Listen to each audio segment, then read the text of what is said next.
की वीडियो भी नहीं आ रही है। मेरे ख्याल से आपने ऑन नहीं करी शायद। हाँ, वीडियो मैंने अभी ऑन नहीं की, मैं करती हूँ 1-2 मिनट में।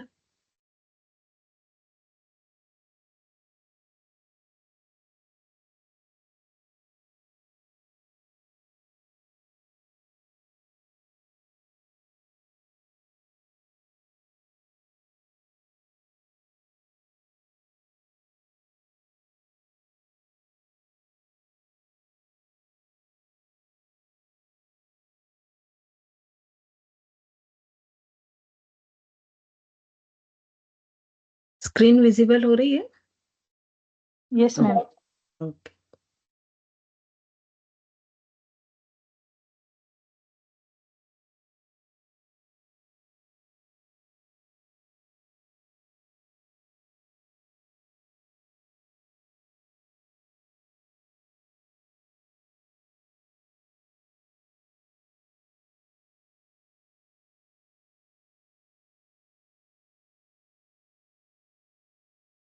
तो सबसे पहले हम देखते हैं कि योग शब्द का अर्थ क्या है। तो योग शब्द यदि बहुत साधारण भाषा में हम सोचे तो क्या अर्थ होगा? कई जगह हम योग शब्द को उपयोग में लाते हैं। फॉर एग्जाम्पल, मैथ्स में भी हम योग को जोड़ना। जोड़ना, है ना, या किसी भी चीज को मिलाना या मिलाना। इस एकजुट करना। तो ये सारी चीजें योग के सामान्य अर्थ हैं। ठीक है। लेकिन जो योग शब्द है वो संस्कृत व्याकरण में युज धातु से लिया गया है।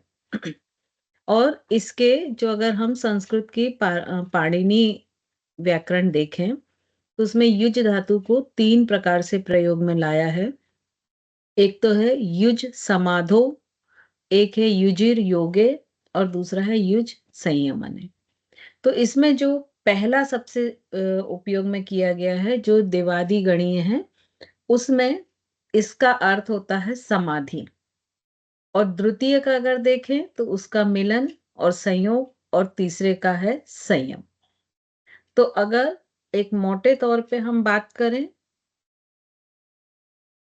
तो सिंपल हम कह सकते हैं कि संस्कृत व्याकरण में योग को युज धातु से लिया गया है।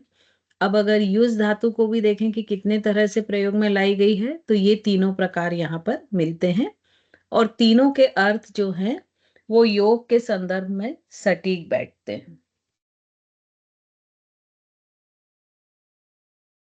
और ज्यादातर जो विद्वान है तो जो पहली है युज समाधो, इससे ही युज या योग की उत्पत्ति मानते हैं। और महर्षि व्यास ने भी योग शब्द के अर्थ को कहा है कि इसकी अंतिम परिणति जो है वो समाधि और मोक्ष है। तो इस तरह से यदि हम देखें कि योग का जो अल्टीमेट एम है या अंतिम उद्देश्य है वो मोक्ष है। और मोक्ष को समाधि के द्वारा ही प्राप्त किया जाता है, ऐसा योग के अष्टांग योग में बताया गया है। तो इन सब सेंस में जो पहला है युज समाधो, वही सबसे सटीक होता है। दूसरा सम्मिलित या एक होना, तो यदि साधारण हम परिवेश में देखें तो ये शब्द भी उस पर लागू होता है।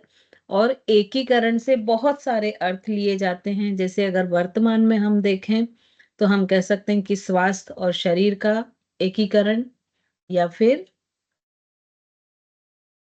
मनुष्य के जो व्यक्तित्व हैं उनकी मन वचन काया का एकीकरण, शरीर, शारीरिक मानसिक बौद्धिक एकीकरण, और सबसे अल्टीमेट जो है वो जीवात्मा और परमात्मा का एकीकरण।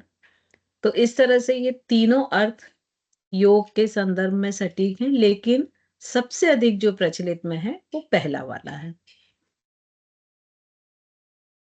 अब यदि महर्षि पतंजलि पर हम जाते हैं, क्योंकि इन्होंने ही योग का प्रवर्तन किया है और योग का प्रचार प्रसार किया है। महर्षि पतंजलि के पहले योग लिपिबद्ध तरीके से नहीं मिलता था। तो सबसे पहले महर्षि पतंजलि ने ही इसको लिपिबद्ध किया है और बहुत छोटे छोटे सूत्रों में उसको लिखा है, और जिसको पतंजलि योग सूत्र के नाम से वो टेक्स्ट फेमस है। और इसमें उन्होंने राजयोग, पतंजलि योग, राजयोग, अष्टांग योग, ये तीनों एक ही तरह के योग के लिए 3 नाम हैं। और जब महर्षि पतंजलि अपनी योग सूत्र को शुरू करते हैं, तो वो सबसे पहला जो सूत्र लेते हैं, मालूम है आपको क्या है सूत्र वो? अथ योग अनुशासनम, योगानुशासनम। है ना? तो जो अथ योग अनुशासन है, उसकी व्याख्या करते हुए महर्षि पतंजलि ये कहते हैं कि अनुशासन के साथ आगे बढ़ना योग है। अब वो अनुशासन कैसा? तो वो अनुशासन एक तो ये होता है कि जो किसी के डर से फोर्सफुली लगाया जाता है। जैसे मान लीजिए कहीं पर हम खड़े हैं, बहुत स्ट्रिक्ट हैं कि आपको लाइन से ही आना है, तो हम लाइन में लगे हुए हैं। अगर वो फोर्स हमारे ऊपर से हट जाए, तो मालूम पड़े हम लाइन को तुरंत तोड़ दें। तो एक तो अनुशासन ये होता है, या घर में बच्चे रहते हैं, पेरेंट्स के डर से बहुत सारी चीज़ों को फॉलो करते हैं। तो महर्षि पतंजलि का ये कहना है कि ये अनुशासन नहीं है। उन्होंने स्व अनुशासन पर जोर दिया है कि व्यक्ति के अंदर उसके सेल्फ डिसिप्लिन होना चाहिए। और जिस दिन सेल्फ डिसिप्लिन आ जाएगा, उस दिन बाहरी फोर्स की कोई भी जरूरत ही नहीं रह जाएगी। तो वो योग के प्रारंभ करने से पहले ही कहते हैं कि सबसे पहले अपने अंदर साधक को स्व अनुशासन या सेल्फ डिसिप्लिन लाना चाहिए, तभी उसे योग के साइड आगे बढ़ना चाहिए, या योग की विधा को आगे फॉलो करना चाहिए। फिर वो दूसरे सूत्र में व्याख्या करते हैं, योगश चित्त वृत्ति निरोधा। अब ये जो सूत्र है, ये योग की परिभाषा भी माना जाता है, और इसका अर्थ होता है कि चित्त की वृत्तियों का निरोध करना योग है। अब चित्त की वृत्तियां मतलब क्या होता है? बताइए, चित्त वृत्ति से क्या समझते हैं आप? मन की चंचलता मन जो में हमारे भटकता है, मन मन में एक जगह उठते एकाग्र भाव। नहीं रहता। बिल्कुल। मैम अनवांटेड थॉट्स जो हमारे मन में घूमते रहते हैं। हाँ, यहाँ पर आप ये एक सही आंसर दे रहे हैं। लेकिन वो जो मन के भटकने से जो तरंगें उत्पन्न होती हैं, वो वृत्तियां हैं। जैसे फॉर एग्जाम्पल कि एक हम कोई शांत तालाब के पास बैठे हों, वो समझ लीजिए आपका चित्त है। अब आप उसमें कोई भी अविद्या या कोई भी थॉट के लिए रूपी एक एक कंकर उस तालाब में फेंकते जाइए, तो क्या होगा? उसमें वेव्स बननी शुरू हो जाएंगी।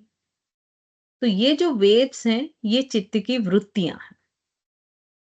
तो यहाँ पर महर्षि पतंजलि ये कहते हैं कि जब मानव मन लगातार किसी तरह के भावों से, या किसी तरह की भावों के रूपी कंकर से विचलित होकर उसमें वेव बनती जाती हैं, उसमें लहरें उत्पन्न होती जाती हैं, तो ये वृत्तियां हो जाती हैं।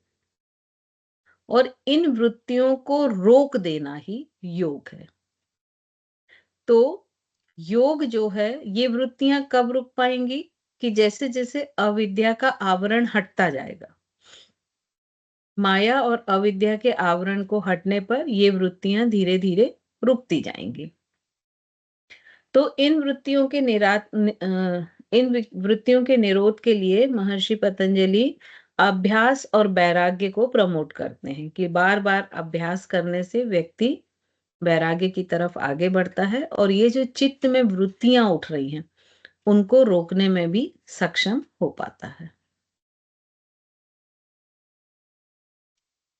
अब इसके बाद वो थर्ड जो उनका सूत्र है, उसमें देते हैं, तदा दृष्टे स्वरूपे वस्थानम। इसका मतलब होता है कि दृष्टा का मतलब आत्मा का, या मनुष्य का अपने प्राकृतिक स्वभाव में जाके स्थिर हो जाना, और उसका प्राकृतिक स्वभाव कहाँ पर है? जो उसकी प्योर आत्मा है या प्योर कॉन्शियसनेस है, जिस पर अविद्या माया रूपी आवरण नहीं पड़ा हुआ है, और उस अवस्था में उसकी चित्त में वृत्तियों का पूरी तरह से अभाव होता है। तो यहाँ पर वो कहते हैं कि आत्मा का अपने स्वस्वरूप में यानी ब्रह्म में या जीवात्मा का परमात्मा में जाके स्थित हो जाना योग है। तो इस तरह से यहाँ पर वो प्रमुख 2-3 परिभाषाएं देते हैं। अब हम कुछ और परिभाषाएं देखेंगे योग की, जैसे कि महर्षि पतंजलि ने दी हैं। योगश्चित्त वृत्ति निरोधा, मतलब चित्त की वृत्तियों का निरोध ही योग है। अब वहीं पर यदि हम सांख्य दर्शन के अनुसार लेते हैं, तो वहां बोला है, चूंकि सांख्य दर्शन द्वैत भाव पर निर्भर करता है, उसमें 2 तत्व माने जाते हैं, पुरुष और प्रकृति। तो सांख्य दर्शन कहता है कि पुरुष और प्रकृति के उन दोनों में एकात्म स्थापित करके, और पुरुष का अपने, यहाँ पुरुष आत्मा को बोला गया है, तो पुरुष का अपने जो स्वस्वरूप है उसमें व्यवस्थित हो जाना या स्थित हो जाना ही योग है। और विष्णु पुराण के हिसाब से यदि हम देखते हैं, तो विष्णु पुराण में बोला गया है कि जीवात्मा और परमात्मा का पूर्णतः मिलन ही योग है। भगवत गीता के अनुसार हम देखते हैं, तो उसमें बोला है दुख सुख, लाभ अलाभ, शत्रु मित्र, शीत और उष्ण आदि द्वंद्वों में सर्वत्र संभाव रखना ही योग है। भगवत गीता के अनुसार ही जो दूसरी परिभाषा दी है कि आप जो भी कर्म करें, आपके जो भी कर्तव्य करें, वो निष्काम भाव से पूरी तरह कुशलता से करें, वही ही योग है। आचार्य हरिभद्र के अनुसार कहा गया है कि मोक्ष से जोड़ने वाले सभी व्यवहार योग हैं। और बौद्ध धर्म के अनुसार कहा गया है कि कुशल चित्त की एकाग्रता ही योग है। तो अब यहाँ योगश्चित्त वृत्ति निरोधा को तो हमने समझ लिया था। अब पुरुष और प्रकृति के पार्थक्य को स्थापित कर पुरुष का स्वरूप में अवस्थित होना ही योग है। तो सांख्य दर्शन में 2 तत्व माने गए हैं, पुरुष और प्रकृति, जिससे कि पूरी सृष्टि का सृजन होता है और पूरी सृष्टि का निर्माण होता है। यहाँ आत्मा को पुरुष शब्द से संबोधित कहा गया है, और ये माना गया है कि जो ये शुद्ध चेतन अवस्था होती है, लेकिन जब ये प्राकृतिक से संयोग स्थापित कर लेती है, तो ये इस पर अविद्या माया के आवरण आ जाते हैं, और ये उस अपनी शुद्ध चेतन अवस्था को भूल जाती है। तो यहाँ पर ये बोला है कि ये जो पुरुष है, ये अपनी शुद्ध चेतन अवस्था को प्राप्त कर ले, उसके बारे में जान ले, समझ ले, और उसका जो स्वस्वरूप है यानी परमात्मा है, उसमें वो अपने आप को स्थापित कर ले, तो इस क्रिया को योग कहते हैं। यही चीज विष्णु पुराण में बोली गई है कि जीवात्मा और परमात्मा का पूर्णतः मिलन योग है। मतलब जीवात्माएं बहुत सारी होती हैं, जो व्यक्ति चेतना है या व्यष्टि चेतना हम बोलते हैं जिसको, लेकिन जो परमात्मा होता है वो एक ही होता है, और इसको समष्टि चेतना बोलते हैं। और जब व्यष्टि चेतना समष्टि चेतना में मिल जाती है, तो उसे ही मोक्ष का मोक्ष कहा गया है, और उसे ही योग का नाम दिया गया है। फिर यदि भगवत गीता के अनुसार हम जाएं, तो इसमें स्पष्ट रूप से कहा गया है कि जो भी भाव होते हैं, जो भी बाहर की परिस्थिति होती है, जो भी बाहर के लोग होते हैं, उन सब में किसी भी तरह का द्वंद अपने मन में ना लाना और शांत भाव रखना योग है। जैसे फॉर एग्जाम्पल अभी बहुत गर्मी होगी, और मालूम पड़ा कि आप कहीं ऐसी जगह पहुंच गए कि फैन भी नहीं है, तो उस समय देखिए कितने सारे भाव मन में आ जाते हैं। फैन भी नहीं है, परेशान हो रहे हैं, यहाँ फोन कर रहे हैं, वहां फोन कर रहे हैं, कुछ व्यवस्थाओं में लगे हैं, और हो सकता है आपको वहां 1 घंटे ही रुकना हो। तो अगर उस जगह इतने सारे द्वंद करने की बजाय शांत भाव से उस गर्मी को महसूस करते हुए और अपने भाव को समभाव रखें, तो वो योग है। तो कहने का तात्पर्य यह है कि आपकी परिस्थिति अनुकूल हो या प्रतिकूल हो, आपके सामने जो व्यक्ति हो वो आपके मित्र हो या आपके विरोधी भाव वाले हो, सबके साथ समभाव रखना योग है। किसी भी तरह का मन द्वंद में ना उलझे कि ऐसा करूं कि ना करूं, इसको ये बोलूं कि ना बोलूं। हर परिस्थिति को समभाव से सहें और समभाव से उस परिस्थिति में रहना ही योग हो जाता है।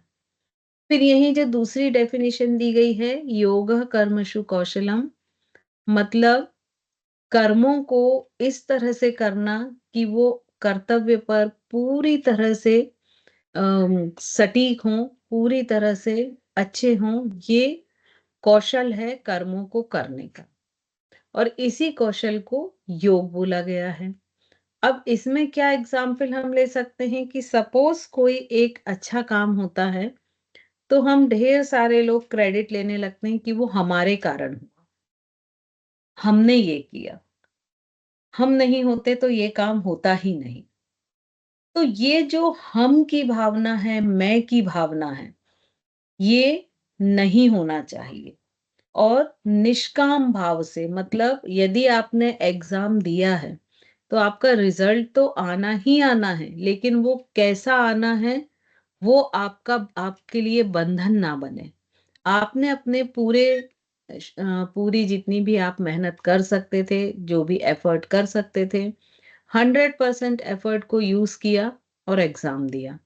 तो अब आपके मन में द्वंद नहीं होना चाहिए, क्योंकि आपने 100% एफर्ट को यूज किया है और यही कर्तव्य को कौशलता से निभाना है।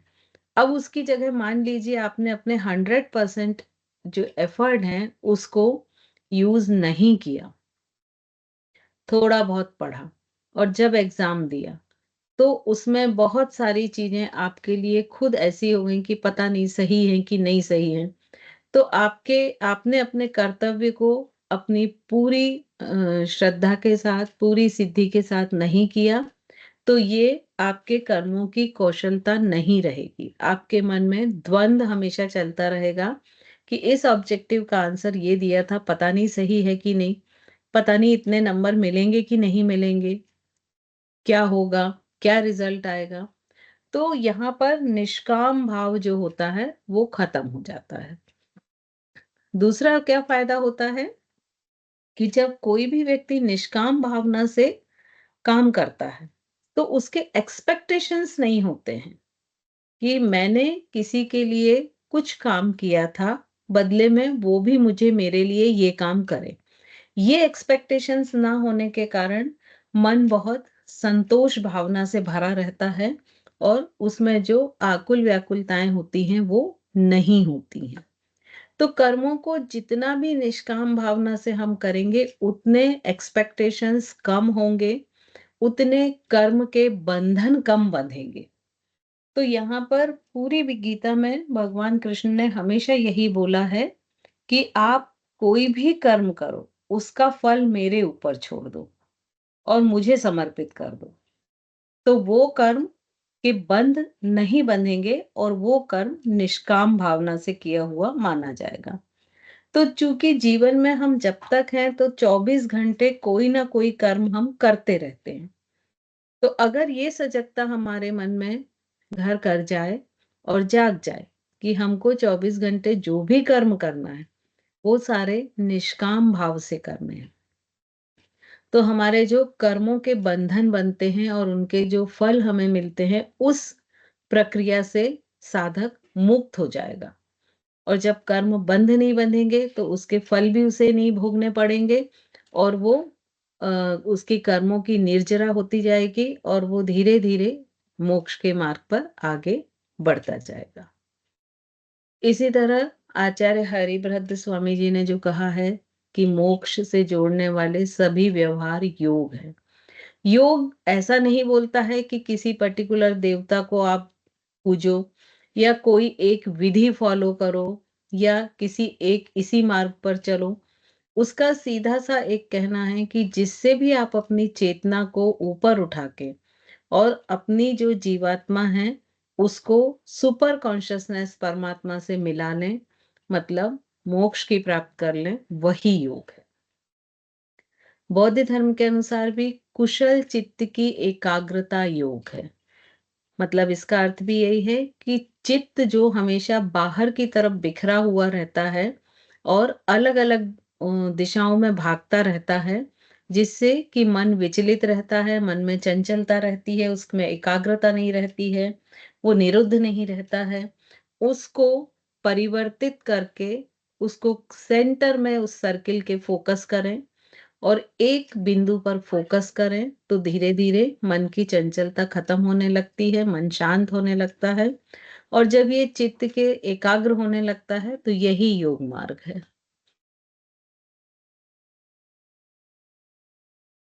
वेदांत में कहा गया है कि जीवात्मा व परमात्मा का संपूर्ण रूप से मिलना योग है। देहात्मा बुद्धि त्याग कर अर्थात शरीर से ममत्व भाव को हटाकर आत्म भाव उत्पन्न करना योग है। यहाँ पर भी वही बात आती है, शरीर से ममत्व हटाना मतलब मैं को खत्म करना। ये जो मैं का भाव होता है उसे खत्म करके और आत्म भाव उत्पन्न करना ही योग है। सांख्य दर्शन का हम पढ़ चुके हैं कि प्रकृति पुरुष का पृथक मतलब प्रकृति और पुरुष को दोनों को अलग करके और पुरुष का अपने स्वरूप में स्थित होना योग है। महर्षि वशिष्ठ यहाँ पर कहते हैं योग वशिष्ठ में कि संसार सागर से पार होने की युक्ति को ही योग कहते हैं। तो संसार सागर से पार तभी होना संभव है जब उस साधक को मोक्ष की प्राप्ति हो जाए। जब तक मोक्ष की प्राप्ति नहीं होती है तब तक वो जन्म पुनर्जन्म मृत्यु इस चक्र में लगातार घूमता ही रहता है। श्री अरविंद जी कहते हैं कि योग का अर्थ केवल ईश्वर की प्राप्ति ही नहीं अपितु उस क्रिया का नाम है जिसके द्वारा भगवत चैतन्य की अभिव्यक्ति हो और वह स्वयं ही भगवत कर्म का अंग बन सके। मतलब वो अपने अंदर ही ईश्वर की चेतना को जागृत कर ले और उस ईश्वरी कर्म का वो अंग बन जाए। तो इस तरह से ये सारी योग की डेफिनेशन है। अब हम योग के उद्देश्य देखते हैं। तो योग के जो उद्देश्य हैं वो आपके सामने ये हैं, इनको पढ़ लीजिए, फिर हम इस पे डिस्कशन करेंगे थोड़ा सा।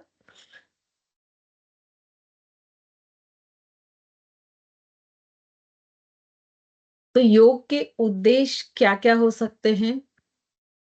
एक तो अगर अल्टीमेट अंतिम उद्देश्य हम माने तो अंतिम उद्देश्य या अल्टीमेट एम तो एक ही है, मोक्ष की प्राप्ति करना। ठीक है। अब हर व्यक्ति तो मोक्ष की प्राप्ति नहीं कर सकता है और ऐसा भी संभव नहीं है कि हम डायरेक्ट उस सीढ़ी पे खड़े हो जाएं जहां से मोक्ष की प्राप्ति होती है।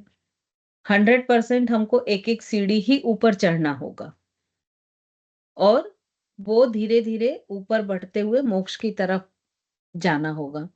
तो अल्टीमेट एम के पहले भी बहुत सारे एम होंगे। तो यदि हम खुद को एक साधक के रूप में देखते हुए योग के उद्देश्यों को डिसाइड करते हैं तो पहला तो एक हो जाएगा कि शारीरिक मानसिक स्वास्थ्य की प्राप्ति करना, क्योंकि अभी योग जो है एक बहुत बड़ी ऐसी विधा बन चुका है कि जिससे व्यक्ति का शरीर और मन दोनों ही स्वस्थ होता है।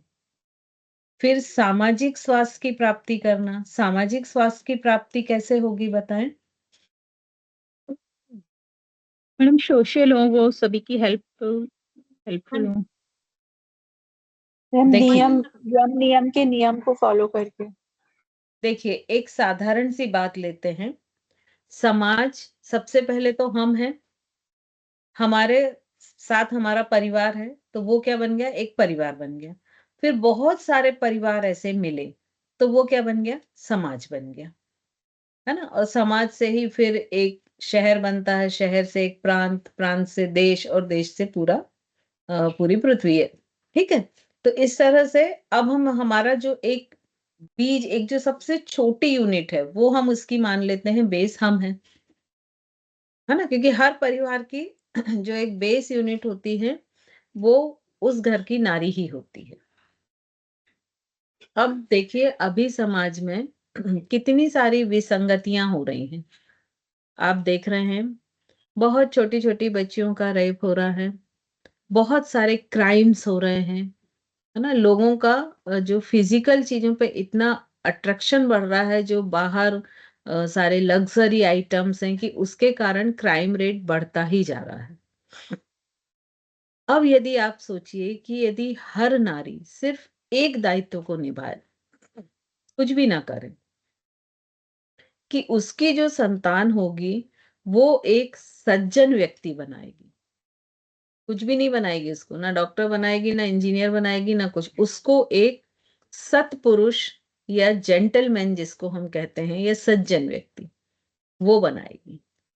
तो यदि हर नारी सिर्फ एक एक ये इंटेंशन लेके चले, तो क्या कभी समाज में विसंगतियां हो सकती हैं? कहीं नहीं होगी। लेकिन हम उस दायित्व को भूल जाते हैं, जबकि ईश्वर ने ये एक बहुत बड़ी ताकत स्त्री को दी है, सृजन करने की ताकत, जो कि और किसी में नहीं है। लेकिन उसके साथ ये जिम्मेदारी भी दी है कि वो सृजन तो आप कर रहे हैं, उसको क्रिएटिव, उसमें क्रिएटिव करिए, उसमें पॉजिटिविटी लाइए। तो क्या वो हम कर रहे हैं?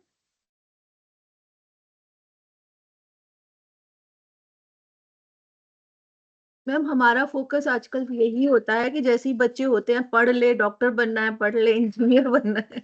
हाँ, एक्चुअली आज जो कोई भी नारी है, वो जैसे ही प्रेग्नेंट होती है, तो उसका ये कहीं फोकस नहीं होता है कि हम एक सज्जन व्यक्ति, हम तो सिर्फ अभी जेंटलमैन तक बात कर रहे हैं, एक साधु पुरुष है उस पे तो हम बात ही नहीं कर रहे हैं, बल्कि उसका सिर्फ ये होता है कि यार कैसे भी करके ये इंजीनियर बन जाए, कैसे भी करके इसको एक बहुत अच्छा जॉब मिल जाए, कैसे भी करके ये एक डॉक्टर बन जाए, कैसे भी करके ये बहुत अच्छा कॉम्पिटिटिव एग्जाम कोई फेस करके एक हायर पोस्ट पे चला जाए।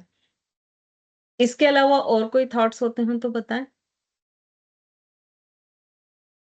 कैसे भी करके जब हम एज वाले हो जाएंगे, तो ये हमको पूरी तरह से सपोर्ट करें, हमारी पूरी देखभाल करें।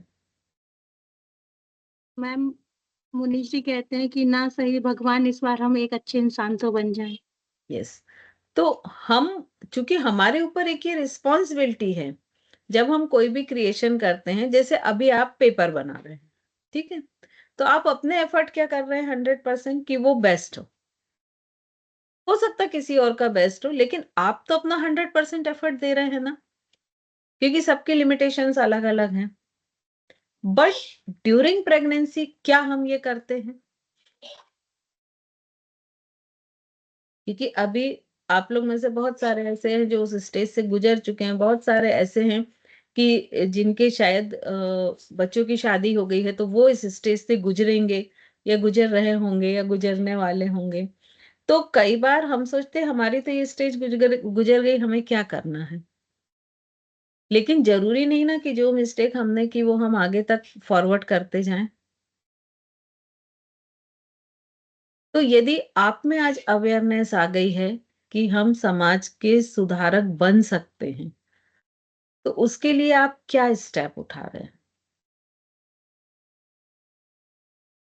क्योंकि आप सभी या तो माँ होंगी, या हो सकता है ग्रैंड पेरेंट्स हो, या हो सकता है कि बच्चे अभी छोटे हों।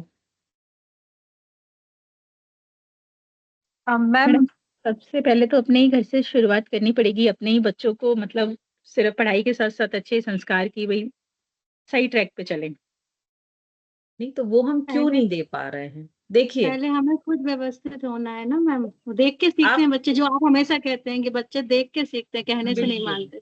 बिल्कुल। तो आप एक तो ये सोचिए कि हम सबसे पहले अपने बच्चों के, खासकर जो मेल चाइल्ड हैं, उनके मन में फीमेल के प्रति रिस्पेक्ट क्यों नहीं डाल पा रहे हैं? पहला क्वेश्चन। देखिए, जैसे अगर आपका बच्चा आपको रिस्पेक्ट करता है, तो क्या वो आपके सामने कभी मिस लैंग्वेज यूज़ कर सकता है? क्या वो कोई मिस एक्शंस कर सकता है?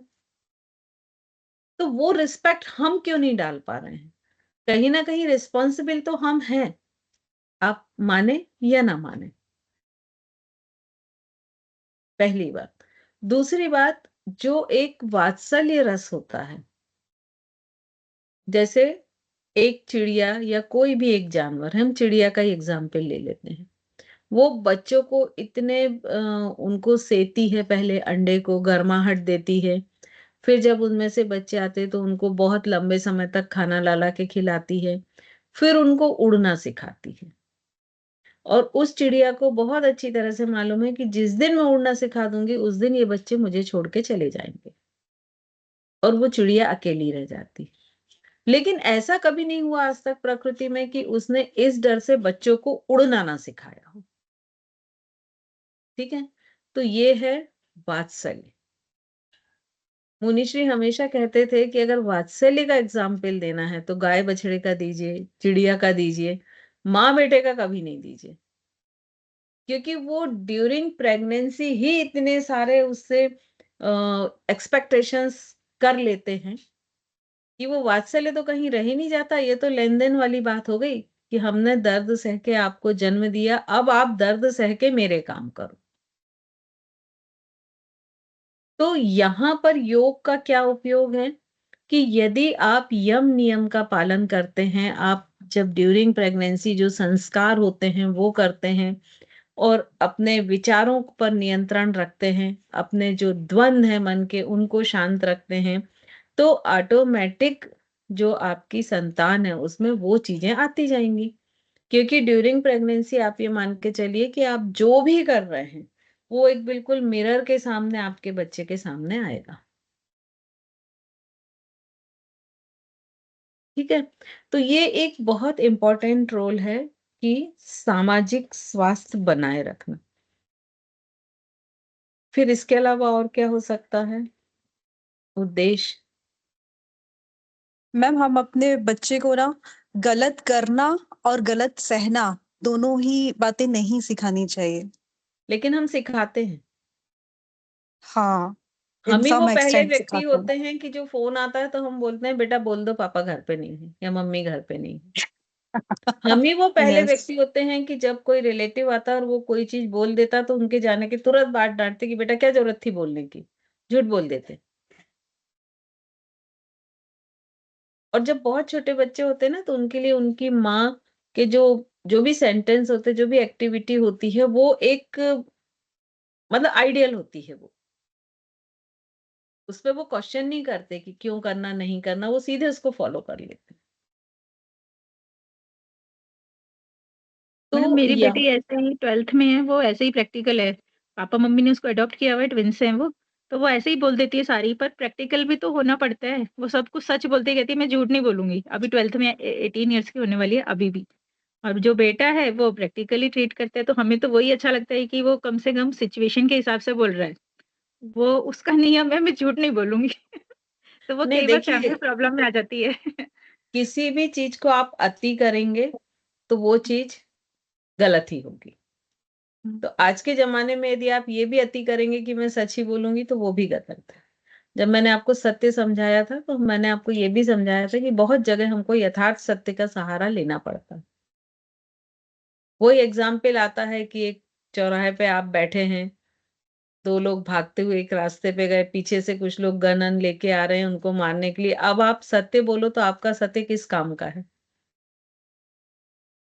ना? तो अति किसी भी चीज़ की बुरी होती है, ठीक है? फिर इसके बाद योग का जो एक और मेन उद्देश्य आता है, वो आता है खुद की शुद्धि या जिसको हम बोलते हैं अपनी चेतना को ऊपर उठाना। जैसे आप लोग ने फ़ील किया होगा कि आप सिर्फ़ अभी योग के लाइन में आए हैं, आपने शायद बहुत सारी चीज़ें कुछ चीज़ें नहीं की हैं, लेकिन फिर भी आपके सोचने में, डिसीज़न लेने में, बोलने में थोड़ा-सा फ़र्क आ गया होगा। है ना। कहीं किसी के दिल दुखाने वाली बात जो आप पहले शायद एकदम से बोल देते होंगे, वो आज सोचते होंगे। खासकर उस तबके में जो आपसे दबा हुआ है, जैसे हमारे हाउस हेल्पर होते हैं, मेड होते हैं। पहले शायद जितना स्ट्रिक्टली आप उससे बोल देते होंगे, जितना हार्श बोल देते होंगे, वो आज नहीं बोल पाते होंगे। तो एक व्यक्तिगत शुद्धि भी योग का उद्देश्य होता है। तो ये सारे तो उद्देश्य हो गए इसके, है ना। अब एक पॉइंट आता है कि योग और एक्सरसाइज में क्या अंतर है, बताएगा कोई मुझे? मैंने एक्सरसाइज तो मैम केवल फिजिकल लेवल पर होती है, और जो योग होता है वो फिजिकली मेंटली मतलब मन को जोड़ता है। बिल्कुल एक्सरसाइज सही कह रहे हैं आप। फिजिकल, मेंटल, स्पिरिचुअल, इमोशनल, सारे हम चारों आत्मा का परमात्मा से मिलन, यहाँ पर हम योग से ध्यान की तरफ जैसे जाते हैं, तो शरीर और मन दोनों का सामंजस्य योग में आता है। शरीर, मन और सांस को एक साथ जोड़ने का प्रयास ही योग है। और देखिए, एक्सरसाइज में हम सांस का ध्यान नहीं रखते, हम सांस फूल खाली जाती है एक्सरसाइज शारीरिक व्यायाम करते हुए। करते हैं, उसमें खाली हाँ, शारीरिक ये व्यायाम कह सकते हैं कि सबसे पहला अंतर तो ये है कि व्यायाम मतलब, एक्सरसाइज मतलब फिजिकल लेवल पे है, और कुछ एक्सरसाइज ऐसी होती है जो हो सकता है फिजिकल मेंटल लेवल पे हो। लेकिन योग ऐसा है कि जो फिजिकल, मेंटल, स्पिरिचुअल तीनों लेवल पे है। तो ये एक सबसे बड़ा अंतर होता है। फिर अभी रिसेंट में जो बहुत सारे एक्सपेरिमेंट किए गए हैं, उसमें एक मेजर डिफरेंस क्या पाया गया कि यदि आप बहुत सारे टाइप की एक्सरसाइज आधे घंटे तक की गई उस एक्सपेरिमेंट में, जिसमें योग था और ये जैसे एरोबिक है, जिम है, स्पोर्ट्स के बहुत सारे गेम हैं, तो इस तरह की बहुत सारी एक्टिविटीज को लिया और आधे घंटे की गई। तो ये पाया गया कि जितनी भी एक्सरसाइज है, चाहे वो स्पोर्ट्स के गेम हो, चाहे एरोबिक हो, चाहे जिम हो, चाहे जुम्बा हो, इन सब में बॉडी में लैक्टिक एसिड का जो है लेवल जो है वो बढ़ जाता है। सिर्फ एक योग ही ऐसी एक्सरसाइज थी जिसमें बॉडी में लैक्टिक एसिड का लेवल कम हुआ था, है ना। निधि जी, आप कुछ बोल सकती हैं क्या? 2 मिनट।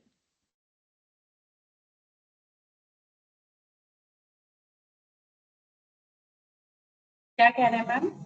मैं ये बोल रही कि लैक्टिक एसिड की इम्पोर्टेंस या क्या है, कि अगर बॉडी में कम होता है, थोड़ा सा आप बताएंगी? मैम, जब भी कोई मसल वर्क करता है तो उसमें लैक्टिक एसिड फॉर्मेशन होता है।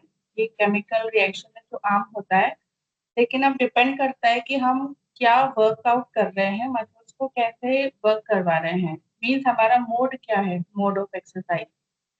तो लैक्टिक एसिड का काम होता है कि मसल्स को थकाना, मीन्स लैक्टिक एसिड फॉर्मेशन जितना होगा उतना हमारी मसल थकती है। तो योगा योगा में लैक्टिक एसिड फॉर्मेशन कम होता है, क्योंकि कम होता है।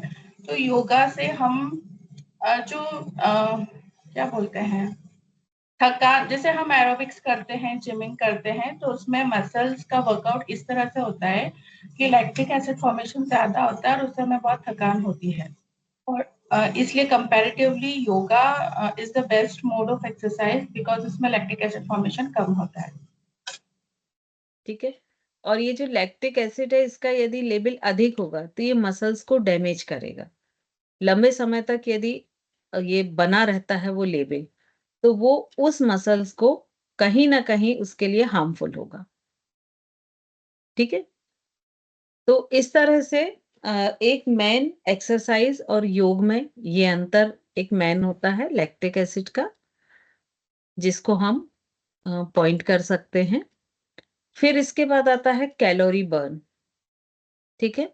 तो इसका भी अभी रिसेंट में जो एक्सपेरिमेंट हुआ है कि आधे घंटे तक सूर्य नमस्कार योग में कराया गया, और बहुत सारी एक्टिविटीज जो जैसे अभी जुम्बा, जिम, एरोबिक, बहुत सारे स्पोर्ट्स वो कराए गए। तो उन सब के दौरान ये पाया गया कि जो सबसे अधिक कैलोरी बर्न हुई वो सूर्य नमस्कार में हुई। उससे अधिक कैलोरी बर्न किसी भी जो टाइप ऑफ एक्सरसाइज हैं उसमें नहीं है। तो ये मेन है। फिर बाकी तो जैसे छोटे छोटे आप देखेंगे तो बहुत सारे डिफरेंस मिल जाएंगे कि योग ज्वाइंट्स को स्ट्रांग बनाता है, जबकि आप जिम और एरोबिक करें तो वो ज्वाइंट पर लगातार प्रेशर डालने के कारण ज्वाइंट्स जो हैं वो मैम वीक होते हैं। लचीलापन आ जाता है योग लचीलापन, में। फ्लेक्सिबिलिटी भी बढ़ती है। फ्लेक्सिबिलिटी, स्ट्रेंथ भी कम होती है। और इवन जैसे जो वेट वगैरह जिम में जो वेट वगैरह एक्सरसाइज करते हैं ना, तो उसकी लाइफ भी कम होती है ज्वाइंट की। जल्दी घिस जाते हैं, नीज खराब हो हाँ जाती है मैडम ट्रेडमिल से। बिल्कुल। तो इस तरह की बहुत सारी विसंगतियां हैं। तो और सबसे मेन तो यही है कि आप अगर मान लीजिए जिम जिम जा रहे हैं, एरोबिक जुम्बा जा रहे हैं, तो उसमें आपको म्यूजिक की हेल्प क्यों लेनी पड़ती है? क्योंकि क्योंकि वो वो भी कनेक्ट नहीं एक करता तरह मन का से। एडिक्शन है वो भी। हम्म। यदि आप उसमें से म्यूजिक को हटा दीजिए तो आप शायद वो 5 मिनट भी नहीं कर पाएंगे, है ना? क्योंकि वो एक आपका एडिक्शन है और वो आपके ब्रेन की जो बीटा रेज है उनको थोड़ा कम कर देता है, तो आप अपने आप को रिलैक्स फील करने लगते हैं।